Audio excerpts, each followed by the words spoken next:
Il y a quelques instants, une séquence étonnante est apparue en ligne, provenant d'une source que personne ne s'attendait à entendre directement le docteur Mireya Mayer elle-même. La primatologue de renommée mondiale et visage familier d'Expedition Bigfoot aurait divulgué des documents que les dirigeants de Discovery Channel ont travaillé sans relâche pour garder hors de la vue du public. Ce qui a fait surface n'est pas une spéculation ou une rumeur, mais un segment complet de séquences non diffusées et restreintes qui menacent de bouleverser tout ce que le public pensait comprendre sur le phénomène du Bigfoot. Il ne s'agit pas d'un nouveau clip tiré de l'ombre ou d'une légende recyclée autour d'un feu de camp.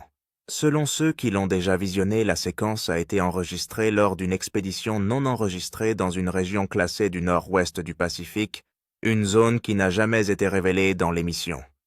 Ce que l'équipe a rencontré là-bas était si troublant que même des chercheurs chevronnés auraient eu du mal à l'expliquer. Avant que les images ne puissent circuler à grande échelle, des avertissements ont commencé à apparaître en ligne, invitant les spectateurs à sauvegarder des copies, affirmant que la fuite pouvait être supprimée à tout moment.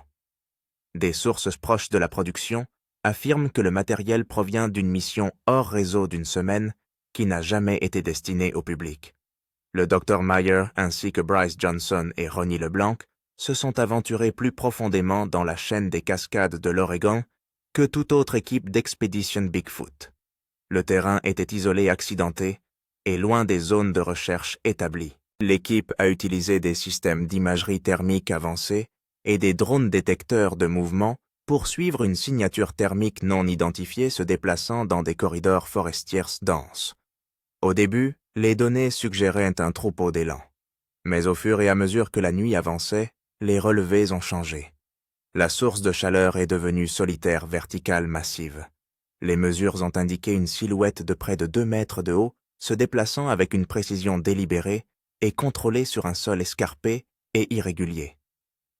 Dans l'audio qui a fuité, on peut entendre la voix de Mireya se réduire à un murmure lorsqu'elle dit « Ce n'est pas humain ». Ce qui rend ce moment vraiment effrayant, c'est ce qui a suivi. L'alimentation par satellite de l'équipe s'est brusquement interrompue pendant plus d'1 heure. Lorsque l'enregistrement a repris, le camp était en plein chaos. Les tentes avaient été éventrées, les récipients de nourriture étaient éparpillés et écrasés.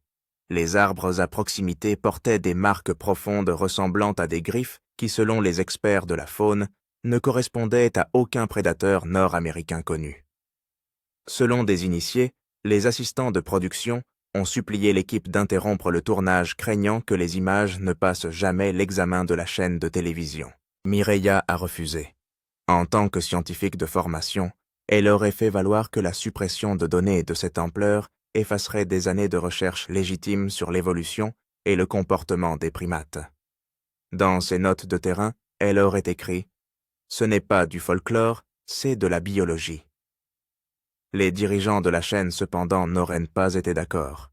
Après avoir examiné les séquences brutes, ils les ont classées comme contenu restreint, citant des préoccupations concernant la réaction du public, le risque pour la réputation et la surveillance potentielle des agences gouvernementales de protection de la faune et de la flore. Ce que la chaîne ne savait pas, c'est que Mireya avait gardé une copie de sauvegarde, une copie privée qu'elle n'a jamais reconnue publiquement. Cette copie serait la séquence divulguée il y a quelques heures. Les premiers spectateurs décrivent une silhouette massive et sombre partiellement masquée par des arbres brièvement éclairés par une lumière infrarouge avant que l'écran ne se dissolve en statique. En arrière-plan, un grognement grave et guttural se répercute dans l'audio profond soutenu et indubitablement vivant. Dans les heures qui ont suivi la fuite, les communautés scientifiques et cryptozoologiques se sont déchaînées. La séquence qui aurait été capturée lors d'une phase confidentielle de la saison 4, montre quelque chose qui défie à la fois la logique et la biologie acceptée de la faune. Mireya Mayer, ancienne correspondante du National Geographic et anthropologue titulaire d'un doctorat, a longtemps soutenu que son objectif était d'obtenir des preuves pas de faire de la mythologie. Pourtant, dans la séquence divulguée, elle semble visiblement ébranlée. Sa caméra capture ce qui ressemble à une silhouette massive, couverte de fourrure, accroupie derrière un tronc tombé. Sa tête se déplace légèrement vers l'objectif et des yeux ambrés réfléchissants se fixent directement sur le télescope thermique. La silhouette disparaît ensuite à une vitesse qui défie toute comparaison avec un primate connu. Lorsque Mireya murmure « Il nous regarde », sa voix tremble comme jamais les téléspectateurs ne l'ont entendue auparavant. La fuite comprend également une séquence non diffusée montrant une empreinte partielle enfoncée dans la boue humide, mesurant environ 17 pouces de long et près de 8 pouces de large. Des échantillons d'ADN auraient été prélevés et envoyés à un laboratoire privé. Les résultats de ces analyses n'ont jamais été diffusés. Selon des initiés, le laboratoire a rendu des conclusions qualifiées de non concluantes, tout en notant la présence de marqueurs de primates non humains ne correspondant à aucune espèce documentée. Un ancien producteur de terrain affirme que les dirigeants de Discovery ont ordonné que les séquences soient scellées sous un statut d'archives confidentielles, craignant une tempête médiatique incontrôlée ou même l'intervention du gouvernement si le matériel devenait public. Un deuxième clip inclus dans la fuite est encore plus troublant. Des images de drone montrent une signature thermique traversant une ravin à une vitesse supérieure à 30 mètres par seconde. Alors que le drone suit le mouvement, la silhouette s'arrête brusquement, se tourne vers la caméra et pousse un mugissement assourdissant. Le son submerge le microphone, déformant complètement l'audio. Quelques instants plus tard, le drone perd le contrôle et s'écrase dans les arbres. L'écran se coupe en statique et l'on entend faiblement la voix de Mireya dire « Nous n'étions pas censés voir ça ». Au fur et à mesure que les images se répandaient, des enquêteurs en ligne et d'anciens membres du personnel de production ont commencé à reconstituer une chronologie cachée derrière le secret d'Expédition Bigfoot. Un membre anonyme de l'équipe a affirmé que l'enregistrement interdit n'était pas simplement des images brutes de terrain, mais la documentation d'une rencontre directe que les dirigeants voulaient en effacer. Selon cette source, la troisième nuit de l'expédition, les alarmes de mouvement du camp de base ont été déclenchées à exactement 3h17 du matin. Mireya, munie d'une caméra thermique portative, suit une piste de branches cassées en direction d'un ravin proche. Les images la montrent transpirant bruyamment, chuchotant qu'elle entend un mouvement bipède l'accompagner depuis la limite des arbres. Soudain, une silhouette massive passe derrière elle à une distance terrifiante. Sa silhouette est nettement humanoïde, mais bien plus volumineuse que n'importe quelle forme humaine. La caméra tressaille violemment. Un grognement profond résonne dans la forêt, puis l'image s'interrompt. Les journaux de bord confirment qu'immédiatement après l'incident, un drone de sécurité s'est éteint et n'a été retrouvé qu'en plein jour. Le boîtier de sa batterie semblait déchiré, marqué par de profondes entailles. Dans les 48 heures, les équipes juridiques de Discovery Channel seraient intervenues ordonnant la confiscation de tous les lecteurs de données pour examen de sécurité. Mireya aurait protesté, insistant sur le fait que le public avait le droit de voir ce dont elle avait été témoin. Face au refus des dirigeants, elle a obtenu une copie privée sur un lecteur verrouillé, étiqueté « Spécimen A ». Des années plus tard, ce disque dur est devenu la source de la fuite virale. Les experts audio qui ont analysé les enregistrements affirment que les rugissements gutturaux contiennent des modèles de fréquences qui se chevauchent et qui sont associés à la fois aux grands singes et à la résonance vocale humaine, ce qui, selon les biologistes, ne devrait pas coexister au sein d'une même espèce. La décision de Mireya de publier les images maintenant est peut-être sa réponse à des années de rejet et de censure. Elle a déclaré à plusieurs reprises que la science de terrain ne devrait pas être réduite au silence par la peur ou par la politique. Aujourd'hui, pour la première fois, le monde voit ce qu'elle a tenté de protéger. Et les questions ne font que s'amplifier. Qui ou quoi les observait cette nuit-là dans la forêt? Alors que les images continuaient à circuler, les téléspectateurs ont commencé à remarquer quelque chose d'encore plus troublant. Plusieurs séquences correspondaient à des lieux de tournage mentionnés dans les notes de production, mais jamais diffusés, suggérant que l'équipe avait opéré dans des zones forestières restreintes, souvent liées à la recherche militaire. Les données GPS intégrées dans les fichiers divulgués par Mireya une fois décodées indiquent une zone située juste au-delà d'un champ d'essai radar déclassé, un endroit dont la rumeur locale dit depuis longtemps qu'il s'agit d'une zone d'interdiction de vol pour la faune. Des sources proches de la production ont ensuite affirmé qu'un agent de liaison du gouvernement avait été présent pendant certaines parties du tournage, surveillant discrètement ce que l'équipe documentait. Cette révélation a alimenté la spéculation selon laquelle Expedition Bigfoot pourrait être tombée sur quelque chose de bien plus grand que la légende. Dans l'audio qui a fuité juste avant le noir final, une voix chuchote « Éteignez, ils nous regardent ». Les fans ont d'abord pensé qu'il s'agissait d'un autre membre de l'équipe, mais l'analyse du son montre que cette voix ne correspond à aucun membre de l'équipe enregistrée. Et ce seul détail a amené beaucoup de gens à se demander si la partie la plus troublante de la séquence n'est pas ce qui a été vu sur la caméra, mais plutôt qui écoutait dans l'ombre. Cela a déclenché une tempête de spéculation. Les « ils » en question feraient-ils référence à des équipes de surveillance humaines ou à quelque chose de tout à fait différent? Quelques jours après que la séquence a fait surface, Discovery Network a publié une déclaration vague qualifiant la fuite d'abus de propriété d'archives, refusant de confirmer ou d'infirmer son authenticité.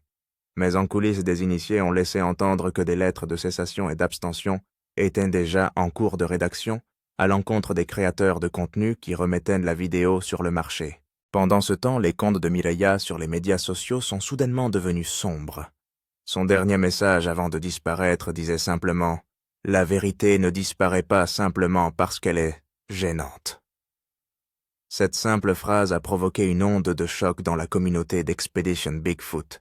De nombreuses personnes ont commencé à faire le lien entre cet événement et des rumeurs antérieures selon lesquelles des données de terrain provenant de drones thermiques avaient été trafiquées avant la diffusion des derniers épisodes. Les enquêteurs de Reddit ont comparé côte à côte les signatures thermiques de la diffusion officielle et de la version divulguée et ont constaté des divergences évidentes. Des figures entières ont été floutées ou remplacées par des superpositions statiques. Ces résultats suggèrent que l'émission diffusée a été intentionnellement montée pour masquer l'intensité de la rencontre. Le défi de Mireia n'était donc pas un acte de rébellion, mais un appel à la transparence scientifique. Et ce faisant, elle vient peut-être de révéler le seul secret qu'Expedition Bigfoot a été conçu pour dissimuler. Le 6e jour après la fuite, la situation a dépassé les simples théories de fans. Les enquêteurs ont commencé à remarquer d'étranges modèles de téléchargement sur les plateformes de médias sociaux. Des comptes entiers partageant les images ont disparu en quelques heures, remplacés par des avis de suppression de droits d'auteur génériques émis par des entités juridiques anonymes. Curieusement, aucune de ces suppressions n'émanait directement de Discovery ou de Warner Brothers, la société mère de la chaîne. Des experts en cybersécurité ont remonté la piste des ordres de suppression jusqu'à une société de droits numériques qui n'a pas d'archives publiques et dont on dit qu'elle a des liens avec le gouvernement. C'est alors que les rumeurs d'une dissimulation plus profonde ont commencé. Des rapports ont fait surface, suggérant que pendant l'expédition de Mireia, les communications de l'équipage ont été brouillées non pas par accident, mais par une interférence délibérée des signaux. Certains prétendent que ce n'était pas seulement pour protéger des zones de recherche classifiées, mais pour empêcher que ce que les caméras de Mireia avaient capturé ne soit transmis en temps réel. Les images de sauvegarde qui ont été divulguées comprennent également une séquence audio effrayante dont peu de gens ont parlé, un bruit de frappe bas et rythmé résonnant dans la vallée, suivi de 3 hurlements distincts espacés d'exactement 30 secondes. Les analystes du son ont par la suite déterminé que les fréquences étaient en dehors de la plage normale des cordes vocales humaines, mais qu'elles comportaient un rythme linguistique comme si la créature était en train de communiquer. Dans ses notes de terrain privées, qui ont fait surface en même temps que les images Mireia a écrit, ce n'était pas un animal qui essayait de nous effrayer. Il envoyait un message. Les implications étaient stupéfiantes. La créature qu'ils ont rencontrée pourrait-elle posséder une intelligence supérieure? Pendant ce temps, les autres membres du casting sont restés silencieux. Le seul commentaire de Bryce Johnson a été publié dans une histoire Instagram énigmatique où l'on peut lire. Certaines vérités sont plus grandes que la télévision. Les fans ont commencé à s'inquiéter pour la sécurité de Mireia car son nom a disparu des prochains programmes de la chaîne. Pourtant, malgré toutes les tentatives pour la faire taire, les images ont continué à refaire surface par le biais de miroirs et de chaînes cryptées. Chaque réapparition a ravivé la fascination du public et renouvelé la pression sur Discovery pour qu'elle sorte de son silence. Mais dans les cercles de l'industrie, une théorie plus sombre a émergé selon laquelle ce que Mireia a divulgué ne concernait pas seulement Bigfoot, mais quelque chose de bien plus confidentiel. Quelque chose qui brouillait les frontières entre la biologie et la recherche militaire. Et si cette théorie était vraie, cela expliquerait pourquoi cette séquence n'était pas du tout destinée à des yeux humains. À l'heure actuelle, la fuite s'était répandue sur des forums clandestins, des canaux de dénonciation et des réseaux cryptés dans le monde entier. Ce qui avait commencé comme un mystère cryptique s'était transformé en une véritable enquête sur le secret gouvernemental et les programmes de recherche cachés. Les personnes qui ont téléchargé les fichiers de brut ont signalé d'étranges métadonnées intégrées dans la vidéo des chaînes de coordonnées des horodatages qui ne correspondaient pas au calendrier de production de l'émission, et même des fragments de texte cryptés contenant des mots tels que Hominid Sept-B et Containment Directive. Les experts en technologie ont confirmé que les données n'avaient pas été ajoutées par les fans. Ils faisaient partie de l'enregistrement original. Cette découverte a relancé les théories selon lesquelles l'expédition Bigfoot aurait pu tomber sur un site de recherche secret traquant des espèces de primates non identifiées. Et Mireia Mayer, sciemment ou non, avait dévoilé une opération classifiée. Les théories se divisent en deux camps. L'un pense que l'équipe a capturé des preuves de l'existence d'une espèce de primate non découverte, l'autre affirme qu'elle a enregistré quelque chose d'artificiel, une forme de vie hybride, créée lors d'expériences biologiques menées à l'époque de la guerre froide. Lorsqu'une image floue de la séquence a été améliorée, les téléspectateurs ont vu quelque chose d'extrêmement troublant, une forme humanoïde aux bras allongés et à la fourrure épaisse et irrégulière, se tenant près d'une structure métallique, réfléchissante partiellement enfouie dans la terre. La structure visible sur deux images seulement ne ressemblait en rien à un débris naturel. Des utilisateurs de Reddit ont recoupé les coordonnées avec des images satellites et ont découvert de faibles clairières circulaires dans la même zone des motifs souvent observés, près des postes d'écoute militaires. Alors que la frénésie s'intensifiait, d'anciens acteurs et membres de l'équipe ont commencé à recevoir des avertissements de cesser et de s'abstenir. Mais ce qui a le plus effrayé les fans, c'est que plusieurs téléchargeurs indépendants ont déclaré avoir été contactés par des consultants anonymes, les avertissant de tout effacer.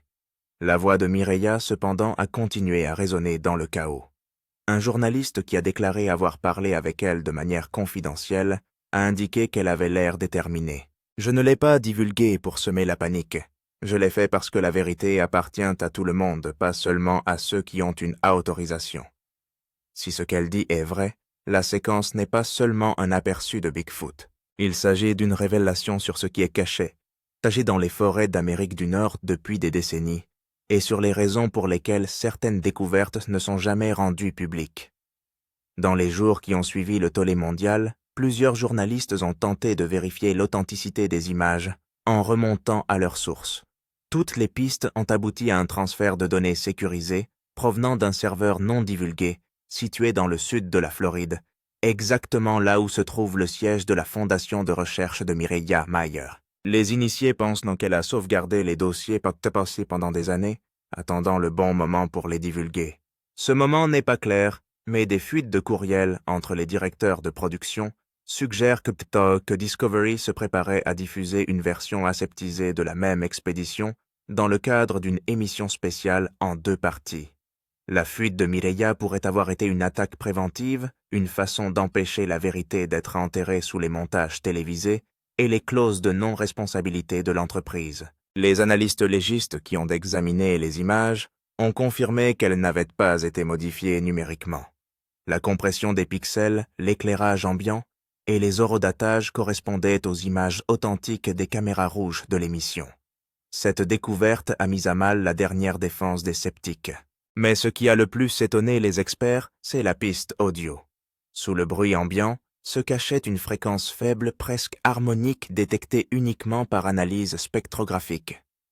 Certains biologistes affirment qu'il s'agit d'un cri d'animal. D'autres insistent sur le fait qu'il s'agit d'une modulation de signal crypté, comme si un autre appareil transmettait à côté de leur microphone. Si c'est le cas, cela signifie que quelque chose, ou quelqu'un surveillait l'équipe pendant qu'elle filmait. Cela expliquerait également la disparition du drone, l'interférence soudaine, et la raison pour laquelle les dirigeants de Discovery auraient rencontré des représentants fédéraux immédiatement après l'achèvement de la production. Entre-temps, les partisans de Mireia ont lancé le mouvement Let Mireia Speak, exigeant la transparence de la part de la chaîne. D'anciens collègues la décrivent comme intrépide mais fatiguée, suggérant qu'elle a subi des pressions en coulisses. Des rapports non confirmés affirment même que son passeport a été signalé pour examen limitant les voyages dans les régions clés de tournage. Pourtant, à travers tout ce chaos, un fait glaçant demeure: la créature qu'elle a filmée ne ressemble à aucune espèce jamais documentée. Qu'il s'agisse d'un homme, d'une bête ou de quelque chose entre les deux, elle s'est déplacée avec une intention, pas avec un instinct. Et cette prise de conscience est peut-être la raison pour laquelle toutes les autorités souhaitent que les images disparaissent.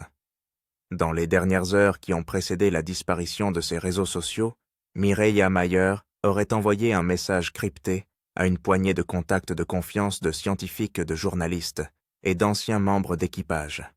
Une fois décrypté, le message contenait une seule ligne qui fait froid dans le dos. Ils ont effacé l'histoire, mais pas la vérité. Elle est plus vieille que nous ne le pensons, et elle nous regarde en arrière.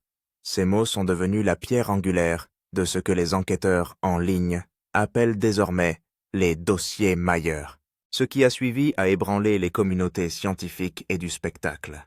Selon les experts en données, qui ont examiné les images divulguées, les métadonnées des fichiers montrent qu'ils ont été consultés pour la dernière fois moins de 24 heures avant la fuite, ce qui signifie que c'est Mireia elle-même qui les a diffusés.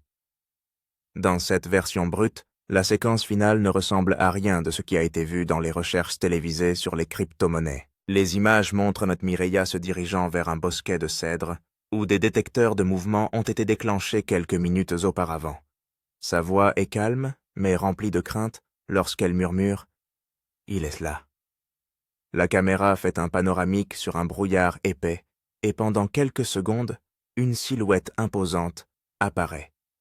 8 à 9 pieds de haut, les épaules incroyablement larges, la créature se tient debout immobile entre deux arbres. Sa silhouette est indéniablement humanoïde, mais les proportions sont fausses, des bras plus longs, une légère inclinaison vers l'avant, et ce qui ressemble à une poitrine couverte de fourrure qui se soulève et s'abaisse, avec des respirations lentes et délibérées. Mireia stabilise la caméra en chuchotant. Il nous regarde. La créature ne bouge pas. Elle cligne simplement des yeux, ses yeux brillants d'un reflet ambré, puis le cadre entier se déforme. Le flux se coupe en statique pendant 0,8 secondes, et lorsqu'il reprend, tous les appareils électroniques, y compris le drone en vol stationnaire au-dessus, s'éteignent en même temps. Les experts ont découvert par la suite que tous les enregistrements des équipements se terminaient au même moment, 03:17 AM, comme si une impulsion électromagnétique avait fait taire tous les circuits à proximité. Les ingénieurs du son ont isolé les dernières secondes et ont trouvé une seule expiration profonde, captée trop près du microphone, pour être une coïncidence. Ce qui se tenait devant Mireia ne s'enfuyait pas, il communiquait. Après l'arrêt de la séquence, un cadre noir clignote pendant une demi-seconde, et enfoui dans les couches de données se trouve un code alphanumérique qui dit « Project Sept, Northwest Containment ». Personne, pas même les initiés de Discovery Network, n'a pu expliquer à quoi ce code fait référence. Mais beaucoup pensent maintenant qu'il est lié à des opérations secrètes de surveillance d'espèces non classifiées le long de la chaîne des Cascades. Depuis la fuite, la présence en ligne de Mireia Mayer a été supprimée. Son site professionnel est redirigé vers une page 404 et le registrar du domaine a été mis sous scellé par une société privée de protection de la vie privée. Discovery Network n'a ni confirmé ni infirmé l'authenticité de la séquence, mais continue d'émettre des ordres de retrait à toute plateforme qui la télécharge. Pourtant, le fichier refuse de disparaître. Des copies cryptées réapparaissent sans cesse sous de nouveaux noms et de nouveaux téléchargeurs se répandant comme une traînée de poudre sur le dark web. Pour des millions de spectateurs, le message est clair. Mireia n'a pas divulgué les images pour la gloire ou la rébellion. Comme je l'ai dit, le parallèle pourrait être que vous êtes dans un environnement très riche en énergie et que des choses que nous ne comprenons pas encore sont tout simplement présentes. Il y a quelques instants, une nouvelle choquante est arrivée du cœur du nord-ouest du Pacifique. Russell Acord, l'ancien marine et la star bien-aimée d'Expedition Bigfoot, a finalement fait une annonce qui a laissé les fans et les sceptiques sans voix. Pendant des années, il a été l'épine dorsale discrète de l'équipe, un homme de discipline, d'intégrité et de détermination tranquille. Mais aujourd'hui, Russell dit qu'il est prêt à parler de quelque chose qui le hante depuis le début de l'émission. Les téléspectateurs l'ont vu braver les forêts épaisses et les nuits sinistres à la recherche de la créature légendaire. Pourtant, dans les coulisses, les rencontres personnelles de Russell et les séquences privées ont raconté une histoire que les producteurs n'ont jamais diffusée. Et maintenant, il y a juste 1 minute, il a rompu le silence. La voix de Russell Acord tremblait légèrement lorsqu'il s'est adressé à ses partisans en ligne, non pas par peur, mais à cause du poids des années passées à retenir quelque chose. Il y a une raison pour laquelle nous avons arrêté de filmer dans certaines zones, a-t-il commencé. Les fans ont immédiatement inondé le chat de questions, cherchant désespérément à obtenir des éclaircissements. Pendant longtemps, Expedition Bigfoot a présenté des preuves étranges, des images thermiques, des enregistrements audio et des figures inexpliquées se déplaçant dans la brume. Mais selon Russell, il y a eu des incidents trop troublants pour être diffusés. Il a expliqué qu'une nuit, alors qu'il examinait des images de drones près d'une crête inexplorée dans l'État de Washington, son équipe a capturé quelque chose qui défie toute explication. Une silhouette de près de 8 pieds de haut mais se déplaçant d'une manière qui n'était pas humaine. Il a dit que ce n'était pas la taille ou la vitesse qui l'inquiétait, mais la façon dont elle le regardait en arrière. Il savait que nous étions là, a déclaré Russell, les yeux fixés sur la caméra, et il voulait que nous le sachions. Il a laissé entendre qu'après cette nuit-là, quelque chose les a suivis pendant près de 3 jours. L'équipage commence à remarquer des détails étranges, des arbres qui craquent au-dessus de la portée des hommes, d'étranges bruits gutturaux qui résonnent au loin, et le sentiment troublant d'être observés, même à l'intérieur de leur campement. Mais la 3e nuit, leurs enregistreurs audio ont capté un son qu'aucun d'entre eux ne pouvait expliquer. Un grognement profond et vibrant qui semblait ébranler l'air lui-même. « J'ai été confronté à des zones de combat », a admis Russell. Mais là, c'était différent. C'était intelligent. Il a affirmé que les dirigeants de la chaîne lui avaient ordonné de ne pas mentionner les images publiquement, les jugeant trop extrêmes pour être diffusées. Pourtant, les images, a-t-il révélé, existent toujours, et après des années de silence, il se prépare à les diffuser selon ses propres termes. Il a déclaré que cette annonce n'avait rien à voir avec la célébrité ou la peur, mais qu'il s'agissait de la vérité. Les gens méritent de savoir ce qui existe. Vraiment, a-t-il dit. Ce n'est plus un mythe, c'est une réalité. Alors que Russell Acord se rapproche de la caméra, son expression se durcit. J'ai gardé le silence pendant trop longtemps, a-t-il déclaré. Mais les gens méritent besoin de voir ce que nous avons vu. Il a ensuite décrit les séquences qui avaient été enfermées depuis la 3e saison. Il s'agissait au départ d'une surveillance standard par drone, un large balayage des cascades tarde dans la nuit sous infrarouge. Au début, rien d'inhabituel n'apparaissait. Mais ensuite, une signature thermique massive a émergé de la limite des arbres. La silhouette marchait debout couverte d'épaisses couches de fourrure inégales et émettait une chaleur si intense qu'elle brouillait l'objectif de la caméra. Elle s'est arrêtée un instant et s'est tournée vers le drone fixant l'objectif infrarouge. Elle n'était pas seulement consciente du drone, a déclaré M. Russell. Il était en colère. En quelques secondes, l'alimentation s'est coupée. Lorsqu'ils ont récupéré le drone le lendemain matin, son boîtier était fissuré et la carte SD avait été arrachée. L'équipage n'y voit que des dégâts dus au crash jusqu'à ce que Russell leur montre la sauvegarde de la mémoire récupérée. Les dernières secondes de la séquence sont corrompues, mais il reste une image, une main massive étendue sur l'objectif, avec une peau texturée comme de la pierre et des ongles comme des griffes. L'équipe est restée silencieuse. Bryce Johnson, visiblement ébranlé, voulait plier bagages et partir immédiatement. Russell lui a insisté pour rester afin d'enquêter sur la zone. C'est alors que les choses se sont aggravées. Ils sont retournés sur la même crête et ont découvert ce qui ressemblait à une structure fraîchement construite. Des troncs d'arbres massifs s'entrelaçaient dans une spirale délibérée. Ce ne sont pas des dégâts dus au vent, chuchote Russell à la caméra. C'est un bâtiment. Alors qu'ils examinent le site, un bruit retentit dans la vallée en contrebas, profonde, gutturale et rythmée comme un battement de cœur qui fait trembler le sol. Mon instinct me disait de courir à avouer Russell, mais je ne pouvais pas. J'avais l'impression qu'il voulait que nous soyons témoins de quelque chose. Plus tard dans la nuit, l'une des caméras stationnées près du camp a détecté un mouvement. Une silhouette sombre se tenait juste derrière la lumière du feu, se balançant d'un côté à l'autre, les yeux rougeoyants légèrement reflétant les flammes. C'est à ce moment-là que j'ai réalisé qu'il ne s'agissait plus de preuves, a déclaré Russell, mais de survie. Le lendemain matin, l'équipe a découvert des empreintes massives autour de leur tente, et l'une de leurs caisses de stockage avait disparu. C'était comme si quelque chose voulait qu'ils sachent qu'ils étaient chassés. Selon Russell Accord, le matin suivant l'apparition de ces empreintes a été le dernier jour où Expedition Bigfoot a filmé dans cette région. La chaîne a prétendu que l'équipe avait atteint ses objectifs, mais Russell insiste aujourd'hui sur le fait que l'arrêt était loin d'être volontaire. Il se souvient s'être réveillé avec un appel des producteurs leur demandant de faire leur bagage immédiatement et de retourner au combat. Pas d'explication, pas d'avertissement, a-t-il dit. Juste un message venant d'en haut. Mettez fin à la fusillade maintenant. Confus et frustré, Russell a confronté l'un des producteurs sur le terrain qui a tranquillement admis que le studio avait surveillé leur flux de données en direct.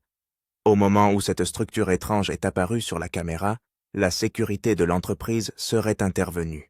Ils ont dit que ce n'était pas sûr, que nous étions tombés sur quelque chose de plus important, que l'émission elle-même a révélé Russell. Cette nuit-là, avant de quitter le site, lui et un membre de l'équipe ont décidé de jeter un dernier coup d'œil sur la crête où les images avaient été filmées. Alors qu'ils marchaient en silence, la forêt est devenue étrangement silencieuse. Pas de vent, pas d'insectes, pas de bruit nocturne du tout. C'est comme si les bois retenaient leur souffle, dit-il. Lorsqu'ils ont atteint la clairière, la structure avait disparu. Tous les troncs massifs qui avaient été tordus en spirale avaient été enlevés. Pas d'empreintes, de pas de traces de traînées. Tout simplement disparu. C'était comme si ce qu'il avait construit avait démantelé sa propre création en une nuit. Puis vint le point de rupture. Alors qu'ils retournaient au camp, les deux hommes entendirent une voix profonde résonner dans la vallée différente de tout ce qui avait été enregistré auparavant. Ce n'était ni un rugissement ni un cri, mais quelque chose entre les deux, a déclaré Russell. Leurs phares ont vacillé, leurs radios se sont éteintes. Et pendant près de 2 minutes, ils n'ont pas pu bouger. J'ai participé à des fusillades. J'ai vu des balles passer à quelques centimètres de moi. Mais je n'ai jamais ressenti une telle peur, a-t-il admis. Lorsqu'ils sont finalement revenus, ils ont trouvé le reste de l'équipe en train de charger du matériel dans des camions. Certains tremblaient. D'autres se taisent. Dans les 24 heures, tous les enregistrements numériques et les disques de sauvegarde et les clips inédits ont été saisis par une société tierce de gestion des données engagée par la chaîne. C'est à ce moment-là que j'ai compris qu'il ne s'agissait pas seulement d'audimat, a déclaré Madame Russell. Quelqu'un ne voulait pas que ces images soient diffusées. Quelques semaines plus tard, Expedition Bigfoot a interrompu sa production. Publiquement, cela a été expliqué par des problèmes de budget et de météo. En privé, Russell a reçu l'ordre d'arrêter de poser des questions. Mais aujourd'hui, des années plus tard, il dit avoir appris qui avait donné cet ordre. Et ce n'était pas la chaîne. Russell Accord a pris une longue pause avant de révéler ce que les fans spéculaient depuis des années. Ce n'était pas seulement le réseau, a-t-il dit en baissant la voix. C'était quelqu'un d'autre. Quelqu'un qui a du pouvoir. Après des mois de silence à la suite de la fermeture, il a été contacté par un homme qui prétendait travailler pour une agence privée de recherche sur la faune et la flore. Cet homme lui a dit que les images et les échantillons recueillis pendant le tournage étaient maintenant classés sous les lois fédérales de protection. Russell est stupéfait. Comment peut-on classer une vidéo d'observation d'un animal, demande-t-il. La réponse de l'homme lui fait froid dans le dos. Parce que ce n'est pas un animal. Russell a refusé de donner le nom complet du groupe à la caméra, se contentant de le décrire comme un groupe de travail interagence qui travaille souvent avec les ministères de l'Environnement et de la Défense. Il se souvient avoir été invité à une réunion privée dans l'Oregon, où 2 hommes en uniforme banalisé lui ont montré un document estampillé des mots Confidential Level 3 Clearance Required Habilitation de sécurité de niveau 3. Ils m'ont dit que ce que nous avions rencontré faisait partie d'un phénomène écologique en cours, a déclaré Russell. Mais lorsque j'ai insisté pour obtenir des détails, ils m'ont averti que le fait de rendre l'affaire publique pourrait violer la sécurité nationale. Pourtant, il ne pouvait pas laisser tomber. Il a posé des questions sur le drone et les cartes de données confisquées. L'un des hommes lui a dit qu'ils étaient sous examen pour contamination biologique. Contamination biologique par un drone caméra.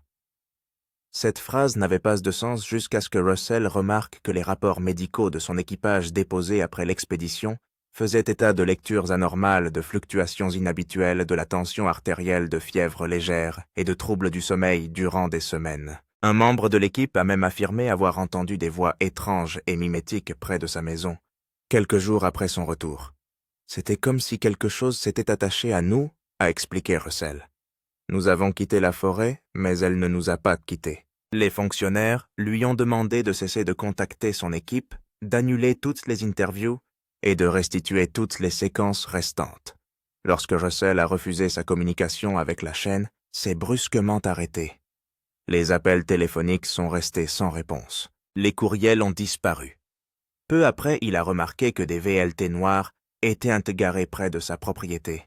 Je pensais que j'étais paranoïaque, a-t-il dit, jusqu'à ce que je surprenne l'un d'entre eux en train de me suivre jusqu'à la station-service. C'est à ce moment-là qu'il a su que l'histoire n'était pas terminée et que la vérité sur ce qu'Expedition Bigfoot avait découvert était en train d'être enterrée. Russell Accord a déclaré que le point de rupture est arrivé un soir où il a réalisé que le silence ne le protégeait plus. Il était en train de l'isoler. J'en avais assez d'avoir peur, a-t-il dit. S'ils voulaient que j'arrête de parler, ils avaient choisi le mauvais marine. C'est alors qu'il a commencé à rassembler discrètement toutes les informations auxquelles il pouvait encore avoir accès. De vieilles sauvegardes des notes manuscrites, des caméras de surveillance non enregistrées et les disques durs oubliés des techniciens de terrain qui avaient quitté l'émission des années auparavant. Je savais qu'ils avaient effacé la plupart des données, admet-il, mais on ne peut pas tout effacer. Pendant 2 ans, Russell a rassemblé des fragments de fichiers corrompus, des horodatages et des enregistrements vocaux de la dernière expédition de l'équipe. Ce qu'il a découvert l'a choqué lui-même. Dans l'un des disques durs se trouvait un dossier crypté intitulé Raven Protocol, dans lequel se trouvaient des fichiers de métadonnées montrant que les images originales du drone avaient été dupliquées quelques heures avant d'être confisquées. Cela signifiait que quelqu'un d'autre, peut-être au sein de l'équipe de production, avait fait une copie secrète avant de remettre les disques. Russell a passé des semaines à chercher qui avait pu faire cela. Finalement, un ancien ingénieur du son a accepté de le rencontrer officieusement dans un café-restaurant près de Spokane. Il avait l'air terrifié, se souvient M. Russell. L'homme a confirmé qu'avant l'arrivée des agents fédéraux, il avait copié tous les enregistrements audio sur un disque personnel au cas où quelque chose se produirait. Ils nous ont dit qu'il s'agissait simplement d'une réglementation gouvernementale sur la faune et la flore, a déclaré l'homme. Mais l'un des agents a parlé de quarantaine de rencontres. C'est là que j'ai compris que ce n'était pas normal. Il a tendu à Russell une petite clé USB enveloppée dans du ruban adhésif. Ce qu'il contenait allait tout changer. L'audio ne contenait pas seulement des hurlements et des bruits. Plus de forêt, mais une étrange séquence de sons gutturaux et de motifs rythmiques. Lorsqu'ils sont ralentis et analysés, ils ressemblent à une communication structurée. C'était un langage, chuchota Russell, primitif mais intelligent. Alors qu'il jouait un segment en public, pour la première fois même les sceptiques devinrent en silencieux. Les sons étaient trop complexes pour être considérés comme le fruit du hasard. Il a affirmé que c'était la goutte d'eau qui a fait déborder le vase le moment où il a réalisé qu'il ne s'agissait plus d'un mythe ou d'un folklore. « Nous sommes entrés en contact », a-t-il dit, et quelqu'un ne voulait pas que le monde le sache. À partir de cette nuit-là, Russell décide d'être indépendant. Il met en place un financement privé pour analyser les enregistrements, recueillir de nouveaux témoins et retourner sur la même crête avec une petite équipe. Pas de producteur, pas de contrat, pas d'interférence. Ils ont essayé d'effacer la vérité, dit-il, mais je vais y retourner pour la retrouver. Lorsque Russell Accord est retourné dans le nord-ouest du Pacifique, il n'a pas amené une équipe de tournage complète, mais seulement 2 amis de confiance de l'ancienne équipe d'Expedition Bigfoot qui partageaient sa détermination à découvrir ce qui était caché. « Nous n'étions pas là pour filmer un spectacle cette fois-ci, dit-il. Nous étions là pour terminer ce qui nous avait été enlevé. C'était la fin de l'automne, et un brouillard épais flottait entre les arbres comme un rideau. Ils ont remonté leurs anciennes coordonnées GPSM, avançant prudemment vers la crête où tout avait commencé. La forêt semblait différente, anormalement silencieuse, comme si elle les regardait arriver.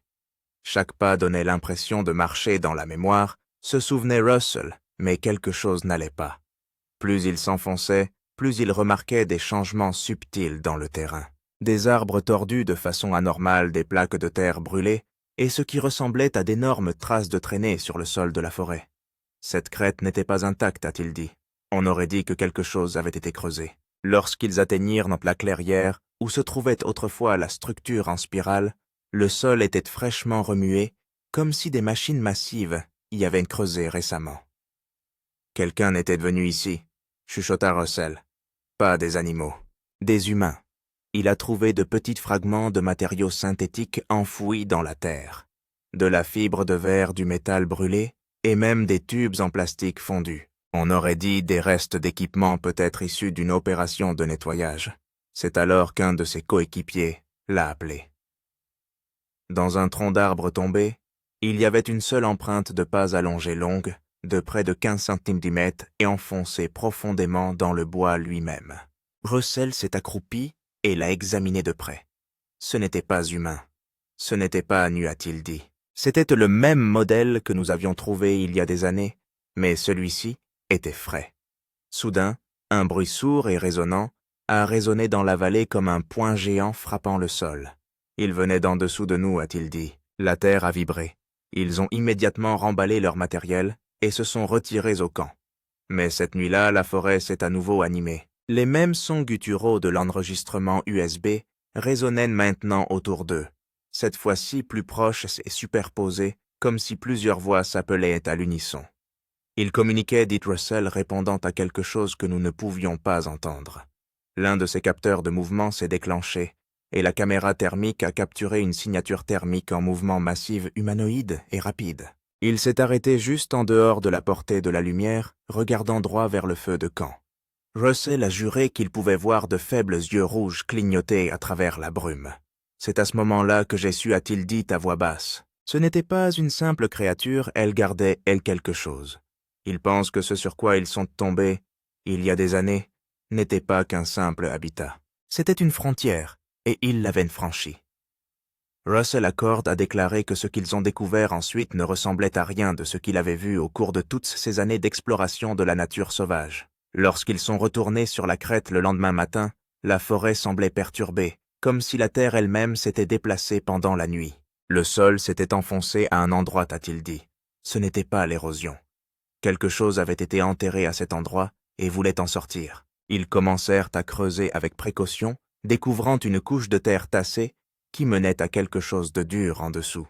Ils crurent d'abord qu'il s'agissait de pierre, mais lorsque la terre se dégagea, la surface brilla faiblement sous la lumière du soleil.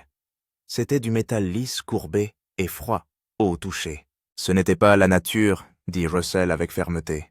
C'était de l'ingénierie. D'étranges marques couraient le long de ses flancs, comme des gravures ou des symboles gravés profondément dans le matériau. Aucun outil que je connaisse ne peut couper le métal comme cela, a-t-il ajouté. Alors qu'il l'examinait, l'un de ses coéquipiers a remarqué un léger bourdonnement provenant du dessous. Il était régulier et mécanique, presque comme un générateur à basse fréquence, enfoui profondément sous terre. La vibration a traversé mes bottes, a dit Russell. Ce n'était pas sismique, c'était contrôlé. Soudain, l'une de leurs caméras est tombée en panne, se figeant pendant 1 minute entière, avant de redémarrer toute seule. C'est alors que les hurlements ont recommencé, se répercutant depuis la vallée plus proche, cette fois se chevauchant en d'étranges motifs rythmiques. Ce n'était pas aléatoire, a déclaré Russell. Il l'a décrit comme une communication, un avertissement. La forêt autour d'eux est devenue mortellement silencieuse, puis s'est mise à bouger des branches craquant des rochers, dégringolant la pente, et l'impression étrange que quelque chose les encerclait. Nous savions que nous n'avions que quelques secondes pour décider, dit-il, de creuser plus profondément ou de sortir. Contre son instinct, Russell a jeté un dernier coup d'œil sous le sol et a remarqué un vide sombre sous la surface métallique, un espace vide menant plus profondément dans la crête. C'est alors que j'ai réalisé que ce n'était pas seulement enterré, dit-il. Il était scellé. Avant qu'ils ne puissent poursuivre leur enquête, un grondement de tonnerre a résonné dans la forêt, faisant trembler le sol. Je n'ai jamais rien entendu de tel, a-t-il dit. Le bruit était si fort que l'on pouvait le ressentir dans les os. L'équipe s'est mise à courir, laissant ses outils derrière elle, sprintant jusqu'à ce que la forêt redevienne silencieuse. Quelques heures plus tard, lorsqu'ils se sont retournés, un épais brouillard avait englouti la crête tout entière. Il avait disparu, dit Russell, comme s'il n'avait jamais existé. Aujourd'hui encore, ils croient que ce qu'ils ont découvert n'était pas seulement une preuve de la présence de Bigfoot, mais l'entrée de quelque chose de beaucoup plus ancien et de beaucoup plus dangereux. « Nous ne l'avons pas trouvé, » murmura-t-il. « Il nous a permis de le trouver. » Russell Acord est apparu une dernière fois devant la caméra debout, sous le ciel gris de Washington, l'expression grave, mais résolue. « C'est la dernière fois que je le dis, a-t-il commencé. Je ne suis plus là pour divertir qui que ce soit, mais pour vous mettre en garde. » Il a expliqué que le silence du gouvernement n'était pas une protection. Il s'agissait d'un contrôle. Il le savait depuis des décennies, a-t-il dit. Il y a une raison pour laquelle toutes les grandes forêts ont des zones restreintes, et ce n'est pas seulement pour la faune. Et M. Russell a ensuite révélé que plusieurs anciens membres de l'équipe d'Expedition Bigfoot s'étaient manifestés en privé depuis sa première annonce, chacun affirmant que des séquences et des registres de terrain provenant de différents lieux de tournage avaient également été saisis. Nous pensions documenter un mystère, a-t-il déclaré, mais il s'est avéré que nous étions en train de pénétrer sur un terrain classé secret. Il a confirmé qu'il rassemblait tous les documents survivants audio-vidéo et rapports écrits dans des archives cryptées qui seront automatiquement publiés en ligne s'il lui arrive quelque chose. Ils peuvent me faire taire, mais ils ne peuvent pas se faire taire les données, a-t-il dit fermement. La caméra a fait un léger zoom avant, pendant qu'il continuait son ton s'assombrissant. Ce que nous avons découvert là-bas n'est pas une créature isolée. Cela fait partie de quelque chose de plus grand, d'un système. Une intelligence, peut-être même une civilisation qui est là depuis plus longtemps que nous. Il a fait référence à de multiples observations qui se sont produites le long de la même trajectoire longitudinale, s'étendant de la Californie du Nord à la Colombie-Britannique, toute sa proximité de systèmes de grottes profondes ou d'anomalies magnétiques. Cette crête n'était pas un endroit aléatoire, a-t-il déclaré. Elle a été choisie. Il a pris une profonde inspiration avant de révéler sa prochaine étape, une enquête indépendante portant le nom de code Project Backtrail, visant à retracer les mouvements de ces entités à l'aide de l'imagerie thermique par satellite et de radars souterrains. S'ils essaient de cacher la vérité, nous la cartographierons nous-mêmes, a-t-il déclaré. Russell a terminé sa déclaration par une mise en garde à l'intention de tous ceux qui prévoient d'explorer la région. « Si vous partez à leur recherche, n'apportez pas d'armes, » dit-il calmement. « Ils savent ce que c'est. Montrez du respect ou vous ne reviendrez pas. » Puis il s'est arrêté, jetant un coup d'œil par-dessus son épaule vers la forêt couverte de brouillard. « Ce ne sont pas des monstres, » a-t-il dit doucement. Ce sont des gardiens de quelque chose que l'humanité n'est pas prête à découvrir. Sur ce, le flux s'est arrêté brusquement. Pas de générique, pas de musique, juste de l'électricité statique. Quelques instants plus tard, ces comptes de médias sociaux se sont éteints, laissant les fans du monde entier se demander si Russell Acord avait vraiment fait la plus grande découverte de l'histoire de l'humanité. Je suis au sommet d'une montagne. Je descends dans la vallée, et je remonte de l'autre côté. Et quelque chose est monté sur le côté de cet éboulement qui, même à travers mon télescope, ressemblait à un homme en costume de fantaisie, avec des cheveux longs sur un costume de fantaisie. Lorsque la série à succès de la chaîne de voyage Expedition Bigfoot s'est soudainement arrêtée en milieu de saison, les téléspectateurs du pays entier ont été laissés sous le choc. Pendant des semaines, l'équipe s'était enfoncée dans la nature dense et détrempée du nord-ouest du Pacifique à la recherche de nouvelles preuves de la créature qui hantait le folklore américain depuis des générations. L'équipe disposait de capteurs de mouvement ultramodernes, de drones détecteurs de chaleur et d'une petite armée d'experts de terrain prêts à documenter chaque son et chaque ombre. Puis sans crier gare, tout s'est arrêté. Le tournage s'est interrompu. L'équipe a reçu l'ordre de plier bagages dans les heures qui ont suivi. Pas d'interview, pas d'explication, juste une brève et froide déclaration de la chaîne invoquant des raisons techniques et de sécurité. Mais les initiés ont commencé à murmurer quelque chose de beaucoup plus sombre. Des rumeurs prétendaient qu'un membre de l'équipe avait filmé quelque chose de si horrible que même les dirigeants avaient refusé de le diffuser. D'autres pensaient que le gouvernement était intervenu forçant la fermeture de la station pour supprimer ce qui avait été découvert. Quelle que soit la vérité, il est devenu clair que l'expédition Bigfoot n'avait pas été interrompue en raison de mauvaises conditions météorologiques ou logistiques. Il avait été réduit au silence. La vérité derrière la fermeture a commencé bien avant que les caméras ne cessent de tourner. L'équipe d'expédition Bigfoot avait filmé dans une région où peu de gens osaient pénétrer une vaste section de la péninsule olympique baignée de brouillard et connue par les habitants sous le nom de Silent Range, chaîne de montagnes silencieuses.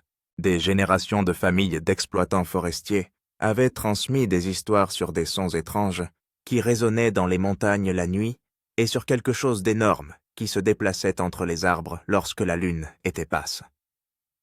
Pour l'équipe, c'était l'endroit idéal, une nature sauvage intacte, une couverture infinie et des décennies d'observations non vérifiées.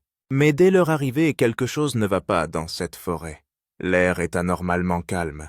La forêt, normalement animée par le bruit des grillons et des hiboux, est silencieuse. Les premières nuits se déroulent sans incident,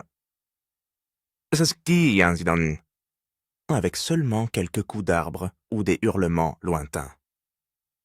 Puis, la 5e nuit, le biologiste de l'équipe Mark Densmore disparaît. Il était sorti avant l'aube pour vérifier un drone thermique qui avait atterri à environ 1 km du camp de base. Comme il n'était pas revenu au matin, la panique s'est installée. Une équipe de recherche s'est immédiatement formée, appelant son nom, à travers le brouillard. Quelques heures plus tard, détectés en plus tard, ils ont trouvé son équipement au bord d'un ravin. Son sac à dos est en lambeaux, son appareil photo ST est brisé, et sa radio émet toujours des parasites. Mais Mark n'est plus là. Ce qui inquiète vraiment l'équipe, c'est ce que son dernier appareil photo a enregistré. La séquence commence normalement, Mark marchant dans les sous-bois, respirant bruyamment suivant le signal du drone. Puis la caméra fait une saccade. Quelque chose bouge derrière lui. Une forme massive et verticale traversant entre deux arbres. C'était rapide, presque trop rapide, pour que l'objectif puisse l'immortaliser.